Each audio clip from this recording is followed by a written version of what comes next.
The Ottoman Empire fell, the Islamic world started losing its power, and then these discussions started happening. And that's why you don't hear the phrase, Islam is a religion of peace, until the 20th century. That simply wasn't a phrase. It was never said. It was never thought. That wasn't the way Muslims had thought up until that time. Chapter 9 of the Quran, it is the most expansively violent. Chapter 9, verse 5, slay the infidels wherever you find them, lay siege to them, take them captive. Chapter 9, verse 29, fight the Jews and Christians until they pay you the poll tax and they feel subdued. Why? Chapter 9, verse 33, Islam has been made to prevail over every religion. In this particular moment, Nabeel articulates his response to this huge question within Islam, which is it a religion of peace or is it a religion of violence? His discoveries related to that question brought about his movement out of Islam and into Christianity, but his reasoning for why I find to be very compelling, very interesting. I'm going to let the clip play itself out, and then I'm going to give a little bit of fact checking and a little bit of commentary on the back end. With that being said, let's do it. Let's dive in. Initially, when I encountered the violence in Islam, I said, well, this can't be the true Islam. And I, for years, would push back, arguing, no, this hadith here is unreliable. For example, Muhammad says in Sahih Muslim that he has come to expel the Jews and Christians from the Arabian Peninsula and will not leave any but Muslims. That doesn't sound like the Muhammad I knew, so I said, well, that can't be a reliable tradition. And then another tradition from Sahih Bukhari, which says, I have been ordered to fight people until they testify that there is no God but Allah, and only then will their lives and their property be saved from me. And this is from the most reliable collection of hadith, Sahih Bukhari. And so I said, no, that can't be reliable either. And as you continue, you find Muhammad beheading multiple hundreds of men at the same time. You see him distributing those men's wives and children into slavery. You see him torturing people for money. You see him all these atrocities within Muhammad's life, and not always in defensive battles by any means, offensively as well. And so after trying to dismiss many of these traditions, I said, well, let me piece together what's going on here, because if I dismiss all of these violent traditions, then I am basically dismissing the foundations of Islam. This is where I get my picture of Muhammad from. So looking just at the sources, what is the story? How do I reconstruct what Muhammad's life is like? And what you find when you do that, because there certainly are peaceful passages in the Quran, we can't ignore that. Like chapter 2, verse 256 of the Quran, which says there is no compulsion in religion.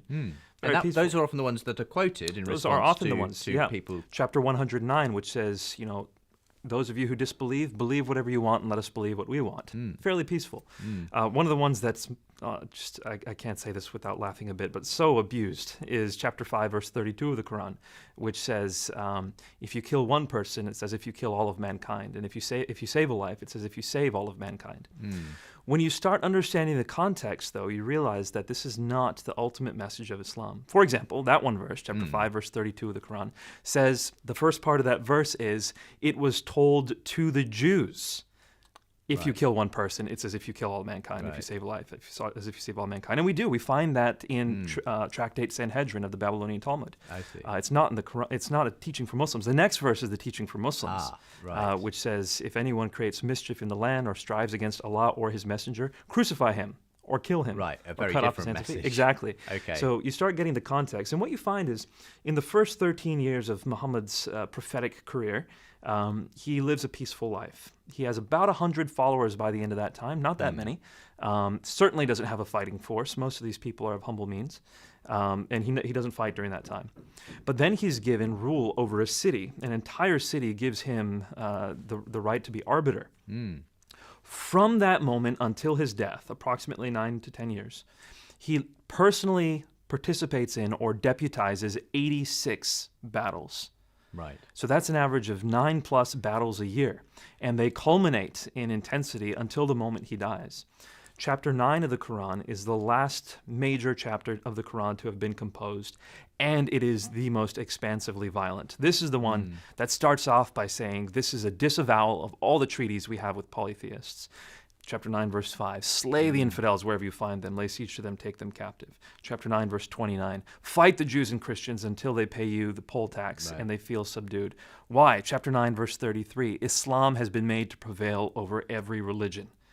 So, I mean, chapter 9 is the most violent. It's the culmination of the Islamic message. It's the marching orders that Muhammad leaves Muslims with, which is why when he dies, Muslims conquer 1/3 of the known world within 150 years. Right. These were the by messages. the sword. Well, it's complex. Once again, they would tell places, if you do not convert, then you have the option to pay a tax, and if you don't pay that tax, then we will fight you. The jizya. Exactly. Yeah. So it was expanding into territory. The first option people were given was conversion. The second option was paying a tax, and if that didn't happen, then it was by the sword. And do you basically see this as effectively the modus operandi of groups like ISIS today? Well, this has been the classical understanding of Islam up until the fall of the Ottoman Empire. No Muslim really ever had qualms with it. It's what it was, and this is the means through which Allah had given Muslims dominance around the world. And it wasn't until Muslims had to as a culture, flip the script and start playing the defensive, the victim card, which they hadn't done before.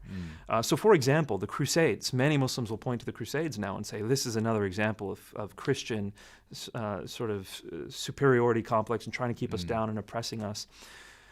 The Crusades were never even discussed in Islamic literature. There was no Muslim or Arabic word for Crusades until Christians came up with one in the 19th century. Okay. It just wasn't a part of the Islamic mentality until the Ottoman Empire fell, the Islamic world started losing its power, and then these discussions started happening. And that's why you don't hear the phrase, Islam is a religion of peace, until the 20th century.